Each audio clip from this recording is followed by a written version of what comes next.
Jalaluddin Rumi একটা কথা বলেছেন, শব্দ দিয়ে প্রতিবাদ করো, কণ্ঠ উঁচু করে নয়, কারণ ফুল ফোটে যত্নে, বজ্রপাতে নয়। চলছে ইন্ডিয়ান প্রোডাক্ট বয়কট, সবাই ইন্ডিয়ান প্রোডাক্ট বয়কট করেন এবং আন্দোলনটাকে শতভাগ সাফল্যমণ্ডিত করেন। এই ইন্ডিয়ান প্রোডাক্ট বয়কট নিয়ে আমি আসলে বলতে চাই, সেটা হচ্ছে যে বাংলাদেশে আমরা দেখেছি যে ইন্ডিয়ার যে আগ্রাসন, সেটা আসলে এই 24 সালে আরও বেশি পরিমাণে বৃদ্ধি পেয়েছে। সো এই কারণে আমরা ইন্ডিয়ান প্রোডাক্ট বয়কট করি। ইন্ডিয়ার সাথে আমাদের সম্পর্ক কোনো সময়ের জন্য স্থিতিশীলতা ছিল না।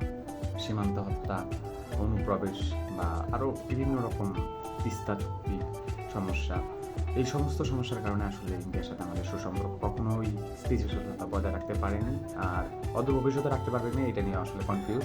সো সেই কারণে সেই জায়গা থেকে আসলে সবাইকে ইন্ডিয়ান প্রোডাক্ট বয়কট করতে হবে। এবং ইন্ডিয়াই একমাত্র পৃথিবীর দেশ না, আরও বিভিন্ন রকম দেশ আছে যেখানে আপনারা স্বাস্থ্য যেটা নিয়ে সমস্যা অনেকের, স্বাস্থ্য বা চিকিৎসা, এটা পৃথিবীর অনেক দেশে এখন পর্যন্ত ভালো। আপনি যেটা ইন্ডিয়াতে আপনি টাকাটা ওয়েস্ট করেন, ময়লা আবর্জনার মতো ধ্বংস করে দেন, সেই টাকাটা আপনি অন্যান্য অনেক কান্ট্রি আছে যে কান্ট্রিগুলোতে আপনি ব্যবহার করলে ওখানকার চাইতে ভালো স্বাস্থ্য সুরক্ষা পাবেন এবং তাদের যে বিহেভিয়ার উগ্র হিন্দুত্ববাদী, সেটা থেকে আপনি মুক্তি পাবেন।